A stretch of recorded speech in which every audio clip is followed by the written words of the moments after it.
Margaret Fuller's Woman in the 19th Century from 1845 is the first great American feminist manifesto. In this long essay, Fuller is obviously attacking the stereotypes that men have applied to women in such a way that women have been oppressed over the centuries. Traditionally, women have been seen as weaker than men. Traditionally, women have been seen as more emotional than men. Traditionally, women have been expected to stay home and care for children while men go out and pursue their ambitions. Obviously, these stereotypes have kept women from fulfilling what Fuller sees as their innate potential. So Fuller's primary argument in Women in the 19th Century goes as follows. She lays it out in her preface, noting that these ideas were first laid out in her 1843 essay published in a literary magazine called The Dial. The essay was called The Great Lawsuit, Man versus Men and Woman versus Women. But she says here, I'm going to argue in Women in the 19th Century, this, that by man I mean both man and woman. These are two halves of one thought. I lay no special stress on the welfare of either. I believe that the development of the one cannot be effected without that of the other.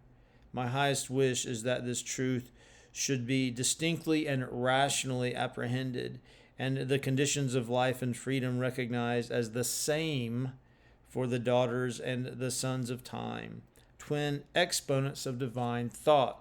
And Fuller develops this idea further later on in her essay, in the last third of the essay, where she says the following. Male and female represent the two sides of the great radical dualism. But in fact, they are perpetually passing into one another. Fluid hardens to solid, solid rushes to fluid. There is no wholly masculine man, no purely feminine woman. History jeers at the attempts of physiologists to bind great original laws by the forms which flow from them. They make a rule. They say from observation what can and cannot be. In vain. Nature provides exceptions to every rule. She sends women to battle and sets Hercules spinning. She enables women to bear immense burdens, cold and frost. She enables the man who feels maternal love to nourish his infant like a mother. Of late, she plays still gayer pranks. Not only she deprives organizations, but organs of a necessary end. She enables people to read with the top of the head and see the pit of the stomach. Presently, she will make a female Newton and a male Siren. And then she goes on to say that a way to mark female energy, an energy that she describes as electrical, intuitive, emotional, spontaneous, inspirational. She marks this energy by a character she calls the Muse. And then she marks the more traditionally masculine principles like intellect, and reason, and logic, and wisdom with a character she calls Minerva. And basically, there's a sense that a man can invoke within him his Muse side, just as a woman can invoke within her Minerva side. Now, what Fuller does here is, on the one hand, well, I'll say what she does here for readers of 1845 was quite groundbreaking. But also she hints at an idea that remains controversial even in our own time. There are times in Women in the 19th Century where Fuller seems to be an essentialist. What does that mean? She seems to think that masculinity does equal these particular virtues: rationality, intellect, logic. And that is what masculinity means. A male is someone with these qualities. And she seems to equate the feminine with other set qualities: electricity, magnetism, intuition. And seems to suggest that woman is someone with these qualities. Now, she goes further to say that male is not better than female. And this is what, of course, would be somewhat controversial in 1845, a time when feminism was certainly far from mainstream. She seems to suggest that men and women are equal, yes. Not only that the qualities associated with the female, a man can possess. So a man can be manly, but also have a feminine side, to use our language, just as a woman can be womanly, but also possess a male side. But the sense is that there is such a thing as masculinity, and there are essential definitions of what masculinity is, and this is unchanging, in the same way that there is such a thing called femininity. And femininity possesses certain qualities that remain true, essential. But then there are other times in women in the 19th century, in particular in passages like the one I just read, that suggests that the terms male and female are really ultimately arbitrary, that there are certain virtues in the world: intellect, intuition. These are virtues. People want to embody these qualities. And that one can call intuition feminine, but one need not. And one can call intellect masculine, but one need not. In fact, one can say, oh, well, what normally we call masculine qualities, we can call that Minerva. Minerva is, of course, a goddess. And what we call feminine qualities, we can call that the muse. Of course, the muse is traditionally feminine. But there's a sense that biology and gender are not the same. In the essential definition, biology and gender are the same. Fuller does seem to suggest that men as biological beings have these qualities predominantly, but they can also have female qualities. And women, biologically speaking, have these qualities, but they can also have traditionally male qualities. That's an argument that we would call essentialism, the idea that biology and gender are the same, equal. But this more radical idea that Fuller suggests in the passage I read second is the idea that no, a self is a mix of intellect and intuition. A self is a mix of electricity and logic. A self is a mix of solidity and fluidity. And that's just how everyone is. And we can call electricity and magnetism the feminine, but we need not necessarily do that. We can call intellect and logic the masculine, but we need not necessarily do that. So there's a sense that gender qualities are not essential, that we can use gender terms to describe pre-existing qualities of being. So in a way, in this regard, the word male becomes almost a trope for certain qualities, intellect, wisdom, and female becomes a trope, as it were, for certain qualities, such as intuition and electricity. So Fuller's woman in the 19th century kind of moves in the middle between these extremes of the idea of gender as something essential and the idea of gender as something as constructed. Now, I'm pointing this out to make a move to discuss a part of woman in the 19th century that many readers have taken issue with, and that is Fuller's style. The style seems to reflect the idea that there is nothing fixed, there's nothing set, that existence is open, that existence is experimental, that existence is playful, that there is no system in place that does not change, that everything is constantly under revision. So Fuller's style seems to reflect more the notion that gender is constructed rather than the idea that gender is given. What do I mean by all this? Well, if you've read the essay, you probably are a bit overwhelmed. I mean, what's going on in this essay? Part of it appears as fairly traditional argument.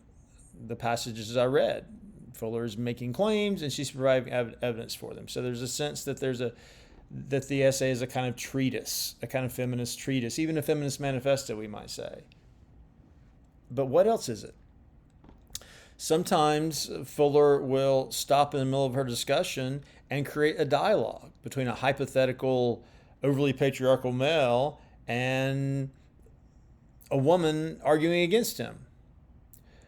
Sometimes she will stop in the midst of her manifesto and say, oh, I know a young woman named Miranda. Let me tell you about her. Miranda seems to be based on the character in The Tempest, Shakespeare's The Tempest, but also Miranda is quite autobiographical. Like Fuller, she was brought up by a man a father who valued her potential as an intellectual and treated her as if she were basically a young man. And she grew up to have an intellect equal to, if not better than, most of the males she was around. So here is Minerva speaking out strongly for female education and talking about how men have kept women down and how it's inappropriate to compliment a woman by calling her manly when one should compliment a woman by basically saying you're just a great human being. You're not behaving like a great man. And the I of the essay, seemingly Margaret Fuller, argues with Miranda just a little bit. Well, what else do we see? We see examples of women who have transcended gender stereotypes. We see Colonel Plotter of the Polish Rebellion. We see Madame Roland of the French Rebellion, both women who have kind of warlike powers. We see Queen Elizabeth, also a woman who behaves in a traditionally manly way, pushing against the stereotypes that men have traditionally imposed upon women. We see the creation of the character of a young man who talks about how much he loves his mother.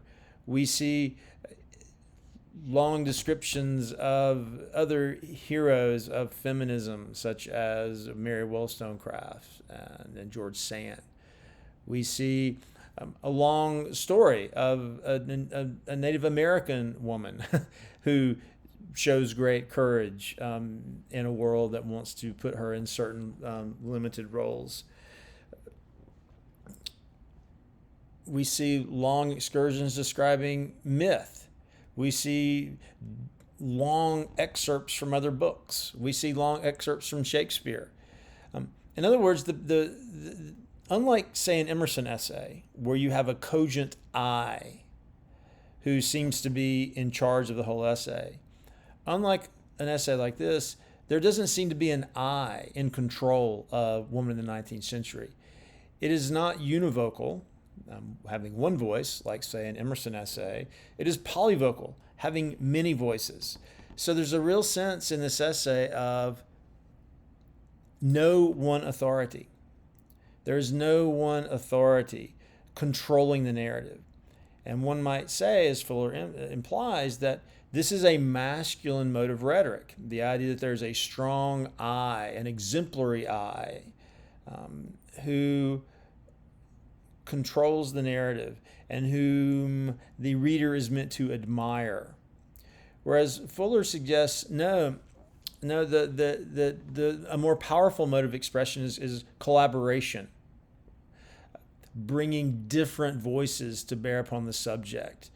So what this rhetoric does is, that even though it might be frustrating to us to read it, because we do feel often that the transitions are arbitrary, it opens up possibility and invites us to enter the essay in many different ways, as opposed to adhering to one I and holding on to that one I moving through the essay.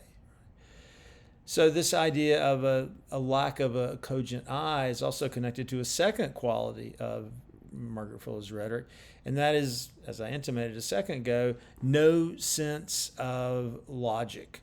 If we were to outline this essay, it would seem kind of arbitrary. It's so digressive. It's so willing to entertain various points of view that it simply doesn't follow a kind of sense of rhetorical causality. There is this feeling of happenstance to it. This is my thought now. Oh, that reminds me of that. Oh, by the way, let me think of that. Oh, did I tell you about this? Which is really how a spontaneous conversation flows. But this lack of clear logic gives the piece a feeling of spontaneity, right? Life, which are, of course, qualities that Margaret Fuller associates with the feminine. Spontaneity, life, flux, current, electricity, magnetism. So what do all these examples suggest? All these examples that Fuller brings to bear. Scores of examples. In some ways, each example is saying the same thing. The way that women have been thematized by men is oppressive, and that there are many examples of women who have transcended masculine stereotypes. And these moments of transcendence exemplify what women who aren't enslaved by masculine stereotypes, it exemplifies what they're capable of. And these women invite other women to try to break the barriers that have been set upon them. There are scores of examples of this. What does this suggest? It suggests wild diversity. You get a sense that Fuller could keep giving examples of this basic idea, different examples of this basic idea, forever and forever and forever. A sense that this piece, this essay, Woman in the 19th Century, is almost like nature itself in its variation. You don't know what form is going to come next. We can't predict what forms nature will create next, just as we can't predict what example this writer will come up with next. And so this diversity, that's a third quality, is connected to a fourth quality. This is a rhetoric of fecundity. Again, you get a sense that Fuller could list examples forever. Think about a list. Once you start writing a list, like, what is a list of your favorite things? You can add to that list forever, because you're going to come up with different favorite things really over the course of your whole life. So there's a kind of open-endedness to this style, a listing of examples, which again suggests the kind of ongoingness, the endlessness, the fecundity of the natural world. And the final point I'll make about her style is that all four of these qualities together, no overarching eye, no overarching logic, wild diversity, fecundity, they all exemplify the art of conversation. Now, Margaret Fuller, for a time, made her money by hosting conversations among the women in Concord, Massachusetts, and one of whom was Ralph Waldo Emerson's wife, Lydian. She would charge money for this. She needed an income, but she would basically propose to a group of women in Sophia Peabody's workshop. In Elizabeth Peabody's bookshop. Elizabeth Peabody owned a bookshop there in Concord. She was the sister of Hawthorne's wife, Sophia Peabody. Sorry for that mistake. In Elizabeth Peabody's bookshop, Fuller would have a group of women and say, all right, we're going to have an open-ended conversation. Like, what is the purpose of women? What is truth? What is good? Just a rather broad philosophical, political, or sociological question that would then invite a variety of voices to pitch in. Now, Fuller was the best at this. All the women marveled at her ability to speak at length on any subject, but also she did indeed invite other women to speak. So this model of conversation, I think, of course, generates the qualities of rhetoric in this essay, but also it really points to the fact that in a good conversation, no one voice dominates. That becomes a boring, predictable conversation. In a good conversation, there's no sense that there will ever be an end. If you discuss a subject that you can reach a conclusion on, it's not that interesting of a subject. A really deep subject you can talk about forever. And it's really a skill. It really takes a lot of imagination to keep a conversation going. Think of the great conversations you've had in life. You don't know quite what's going to happen next. There's something improvisational to this conversation. There's something unpredictable at this conversation. But also there's a sense, man, this could go on forever if we just had time. Well, Woman in the 19th Century feels this way. It feels like one of Fuller's conversations in Elizabeth Peabody's bookshop in Concord. But not just with women in the present, but with voices from the past, voices from the future, voices from mythology, voices from history, voices from literature, voices just made up on the spot. So this, I think, is a way to get into Woman in the 19th Century, to think about its rhetoric, its experimental rhetoric in relation to its experimental, for the time, suggestion that gender is not something given, but gender is something constructed and therefore can be revised, changed. And ultimately, if gender is somewhat arbitrary, this is not a scary thing, but a good thing. It's liberating, invitation to the imagination.